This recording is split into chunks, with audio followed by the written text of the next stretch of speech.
Kwa pamoja tuungane kupinga ukatili na udhalilishaji wa kimtandao. Kupinga, kukemea udhalilishaji wa kimitandao dhidi ya watoto wa kike na wanawake kwa ujumla. Hello, naitwa Asia Said Mohamed. Mimi ni mkuu wa kitengo cha programs kutokea Zafaiko. Sisi kama taasisi tumeandaa makala hii ili kusikiliza changamoto mbalimbali zinazowakumba watetezi wa haki za watoto wa kike katika wilaya na mikoa yote ya Zanzibar. Ungana nasi kushuhudia na kusikiliza stori za safari za watetezi hawa. Jina naitwa Aisha Atibwali, naishi Mungoni. Mimi kama kijana pia natoa huduma katika kituo cha afya, huduma rafiki kwa vijana. Kwa hiyo kama nikisikia pengine kuna kijana mwenzangu, iwe mwanamume mwanamke, kapitia changamoto yoyote tu, kama yumo ndani ya jamii yangu husika, naweza kukutana naye, naanza kwa mzazi, namsikiliza au naenda naye yeye mwenyewe kumpa hata ule ushauri atumie njia gani, kwa sababu hii changamoto inakuwa kubwa. Kwa hiyo mtu anapoipata one way anakuwa anapata over stress, hajui afanye nini. Kwa hiyo tunakuwa naye karibu kumshauri afanye vipi, apite wapi ili kupata njia zinazostahili vizuri. Naitwa Matima Pando Hatibu kutokea wilaya ya Kusini na mkoa wa Kusini, shehia ya Muyuni. Mimi kama kijana wa kijiweni tumekuwa tukifanya mzunguko kwa kuwafikia vijana kutoka shehia mbalimbali kama Makunduchi, Kizimkazi, Paje. Tumewapelekea hizi taarifa ili kutokuja kuathirika kiakili au kimwili. Vijana ambao tumewafikia ni zaidi ya vijana 50 mpaka 100. Jina naitwa Zainab Mwinyi, ni operation officer kutokea Mima. Mima ni taasisi ambayo inadili na vijana kwenye masuala ya michezo.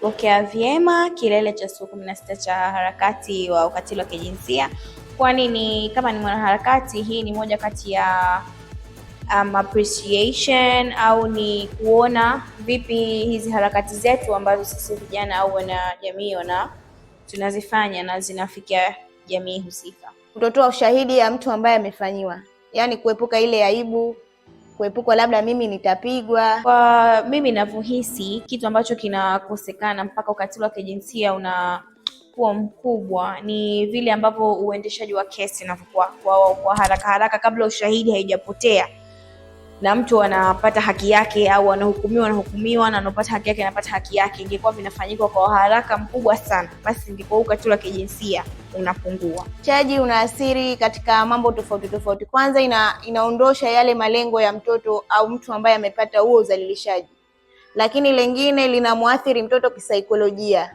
na la tatu inasababisha migogoro baina ya familia moja na nyingine. Unakuta sometimes mtoto mwenyewe yuko open, lakini mzazi anashindwa kukupa yale mashirikiano. Pengine unakuta lile tukio limetokezea ndani ya familia. Kwa hiyo anajua hapa baada ya kutokezea ni jamaa pengine aliyemfanya baba yake mdogo au mjomba wake. Anajua hii kesi ikienda juu au kwamba akijua mtu fulani patatokezea conflict baina ya familia, utakuwa hawaelewani. Kwa hiyo sometimes unakuta mzazi hakupi mashirikiano. Mwanamume anataka kubebesha mimba, skuli kana kwenda, hana habari ya wewe. Kama akakupa ujauzito au tushirikiane, hamna hiyo. Kwa sababu hata skuli, yani ukipeleleza wanawake, ukicheka kwa sauti kidogo tu, mwalimu wewe hujioni kama mwanamke. Sasa lakini mwanamume akitoa ile sauti kubwa, yani hamna shida kwa sababu yeye ni mwanamume.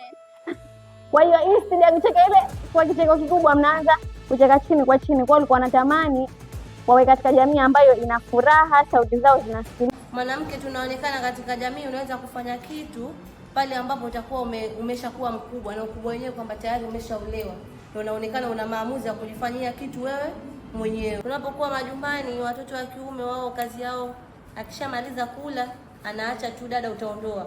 Wewe mwanamke upo, wewe mwanamume afanye nini? Yeye akacheze, wewe ndio ufanye zile kazi za ndani. Kwa hiyo huu mzigo mwingi ambao wanabebeshwa unafanya hata wao wale watoto waweze kuchoka sana. Lakini ambao nasikia ni mengi sana. Kuna watoto ambao wanadhalilishwa na wanapewa ujauzito chini ya umri wa miaka 18, lakini kuna watoto au wanafunzi katika jamii zetu wanapigwa kiasi ambacho mtoto mpaka anaishiwa nguvu au anaweza anapoteza maisha. Kwenye mtandao iwe mwanamume mwanamke, zile video zinasambaa kwa spidi sana. Kama yumo ndani ya jamii yangu husika, maadili yako yatakuwa sio mazuri, naanza kumkataza kwenye jamii yako husika, inapotea.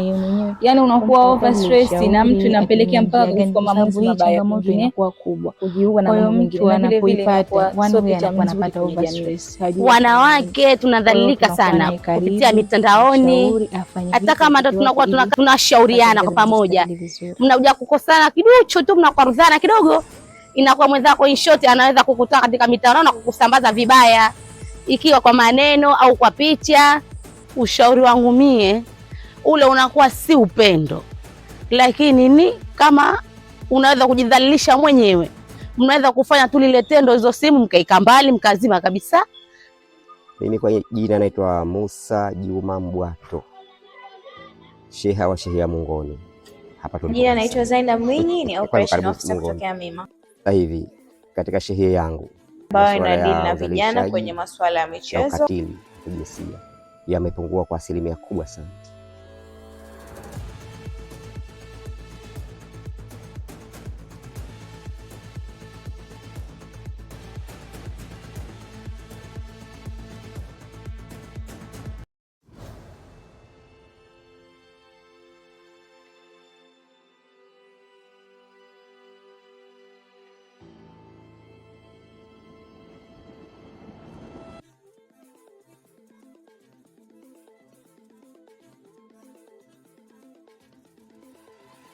Sisi bahati nzuri kama mimi uongozi wangu na wasaidizi wanafika 11. Wale tunapotokea lote tunakutana, aidha kulipata wao kulipata mimi. Jamani, kuna 1 2 3 tufanye nini? Katika zoni zetu hizi lazima tukatuzungumze nao, au tufanye kikao cha pamoja. Jengine zaidi, bahati nzuri katika shehia yenye vikundi vingi vya ushirika shehia yetu, mlendo zaidi tunabahatika. Tuna vikundi vile vikoba, tuna vikundi vya vijana, tuna vikundi vya shirika hasa si watu wapanda mwani petu. Katika mwani ndio kuna jamii kubwa ya jamii ya Mungoni tunasema, hasa kina mama. Sasa mle tunapata tunaweza kuzungumza nao, wakatoka vijana, tuna wenzetu hao wanatusaidia kama tulivyozungumza. Tuna vijana hapa wanazungumza na vijana wenzao, wanaingia katika vikundi vyovyote wakizungumza mambo ya uzalishaji, mambo ya jiswende na nini maisha. Asanteni sana kwa kuwa pamoja nasi katika safari yetu hii ya kuwasikiliza vijana waleta mabadiliko katika jamii zetu za Zanzibar. Hadi wakati mwingine.